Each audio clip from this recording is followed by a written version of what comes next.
What's up, guys, and welcome back to another episode of Watch It in Action. I'm BouseFeenux, and today we're going to be taking a look at the Dera Vandal. Now, this is a weapon you can get right now through the sorties if you're lucky enough, or you can buy it from another player. You can get all the different parts and stuff like that for, a little bit of platinum, but I think it's really worth it to have this weapon in your arsenal. If you like energy weapons and you like assault rifles, this is kind of a really awesome union of the two. Some of the big things about this weapon, some of its greatest advantages, it has amazing accuracy, which we kind of crap all over by using heavy caliber, but we'll get to that here in a second. And B, it has almost zero recoil, and we'll see that too when we go to test out the build here in a sec. But taking a look at this build right here, it's kind of like my Brayton Prime build almost, where we're just using 53% status. We got the two status mods here, and then we got the two 90% elementals. That's going to give us a little bit of DPS. So we're going with corrosive and heat. You can have two different elements on this if you want. And by that I mean two different combined elementals. So you can have those if you want. I just find that corrosive and heat or corrosive and cold, those are both really pretty awesome to have together. The cool thing about this weapon, too, is it's not just straight up, elemental. It actually does some physical damage as well, and most of it is done in the form of puncture, which is really good against armor, and we're going to see how that affects enemies here in just a sec. But pretty much just across the top here, you got your basic assault rifle mod set up. We got a heavy caliber, we got a split chamber, a serration, and a shred. This is going to give us that punch through, which is going to be really awesome because this has such a high fire rate, and we got the status on there, too. So I like using punch through with my status weapons and, pretty much anything if I can fit it. So with heavy caliber, you can actually use piercing caliber if you have that mod. It's a rare event mod, and I don't like to use super rare event mods in my builds. I know saying that, I'm kind of using a build on a pretty rare event weapon, but now with the sorties and these parts dropping all the time, this weapon's not that hard to get anymore, especially if you got a little bit of platinum in your pocket. So I use heavy caliber. If you want to save the accuracy and you want to take advantage of this puncture damage right here, piercing caliber is a really good alternative to this, and it's going to give you, you're not going to lose that accuracy.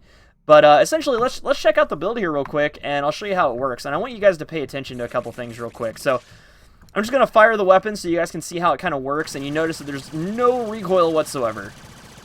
No recoil whatsoever.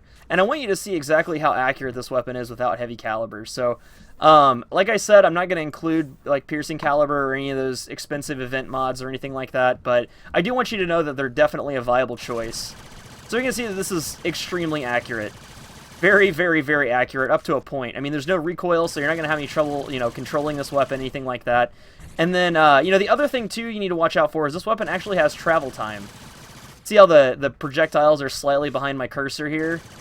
It's kind of like the Boltor Prime, where you have to lead your target a little bit in order to hit them. But with the superior accuracy of this weapon, I mean, it's a little bit easier to hit your target. So we're going to go ahead and put heavy caliber back on, and then I'm going to show you how this weapon works real quick. So for this, I'm going to spawn some armored guys, and corrupted lancers have pretty high armor values, especially at level 90, which is what we're going to be doing. Now, this weapon does tend to fall off at higher levels, and you'll notice that once you start getting up there, but it does have the status on it, which reduces armor with the right build. So we've got corrosive on here that's going to be reducing their armor, and heat is going to help out a little bit as well. So let's go ahead and simulate these guys real quick, grab some energy, and we'll get down there and make sure we don't get immediately killed. So we're going to go invisible, and we're going to take away their weapons real quick. And what I want you to notice is the damage numbers. See if you can see these real quick. So we start out with 77 damage, and then immediately we're popping up to more damage against these guys. So it starts out like a little bit, and then we immediately have more. That's because the puncture on this weapon and the corrosive on this weapon are reducing their armor. Reducing their armor and allowing us to do more damage. So that's one thing that you should take into account whenever you're building weapons, and if you just try it out for a second and it doesn't seem that impressive, watch the damage numbers and watch how they change, because your status weapons and your physical damage and your elemental, if they proc and stuff like that, are going to have an effect on the enemy in some way. So 98 to about 124, it's a little bit more damage. Against, normally leveled target stuff that you'd see in your average mission, this is going to do a lot more damage, about 500 to 1,000 per shot, which is really nice. Against anything, lower than this, you're going to be doing just fine with this weapon. And the other thing you need to worry about, too, is it does chew through ammo quite fast. So have your ammo restores on hand, your large team ammo restores that you get from Steel Meridian. keep those on hand. Those will help you out a ton.